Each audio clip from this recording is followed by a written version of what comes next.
My mom went to see her doctor the other day. She was told that her blood pressure was too high. She, like millions of Americans, suffers from hypertension. The cause in people can be lifestyle, diet, genetics, or a host of medical conditions.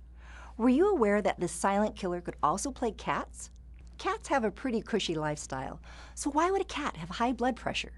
The two most common reasons are chronic kidney disease and hyperthyroidism, an overactive thyroid gland. In a recent study, 87% of cats with untreated hyperthyroidism were hypertensive. Typically, it's the middle to older age cat that grapples with these diseases, but occasionally a younger feline is afflicted. How would you know if your cat was hypertensive? Usually you don't.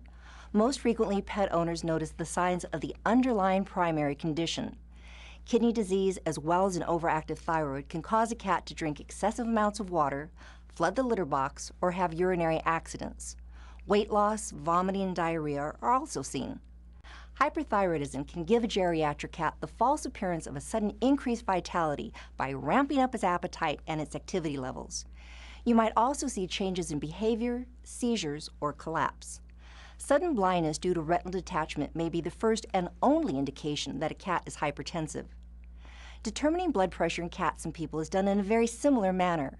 An inflatable cuff is placed over a limb or tail base. The cuff is pumped up with air until it temporarily collapses the blood vessel underneath it. The veterinary technician or doctor then checks the monitor to determine the maximum pressure the blood exerts on the vessel when it is forcibly ejected from the heart. This is called the systolic pressure. When the heart is at rest, the monitor registers a lower value, known as diastolic pressure. You may be wondering, how is someone ever going to place a cuff around a cat's leg? All it takes is a calm setting, a cooperative cat, and a bit of luck. If your cat is determined to have high blood pressure, will it need to be treated? It really depends on the severity of the elevation and the underlying disease. Oftentimes, controlling the primary disorder is all that's needed in the early stages. However, if medication is indicated, several effective and safe drugs are available. Which treatments are best for your pet? Your veterinarian will decide the most appropriate course of action. Be sure to ask your doctor what possible side effects you might observe at home and which ones need to be brought to his or her attention. Reassessing your cat's health in response to therapy will be accomplished by follow-up consultations. These visits are critical to help ensure that your cat experiences the best quality of life for as long as possible.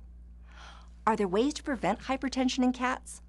Since this condition is usually a secondary finding to kidney disease or an overactive thyroid, early detection of these conditions is vital. A twice-yearly examination of all cats, especially those over 7 years of age, along with routine blood and urine testing, is of paramount importance. Early detection affords improved management and often enhanced prognosis. If you've noticed any of the signs that I've mentioned and you're suspicious that your cat has high blood pressure, just ask your veterinarian. I'm Dr. Bernadine Cruz for Pet Care TV.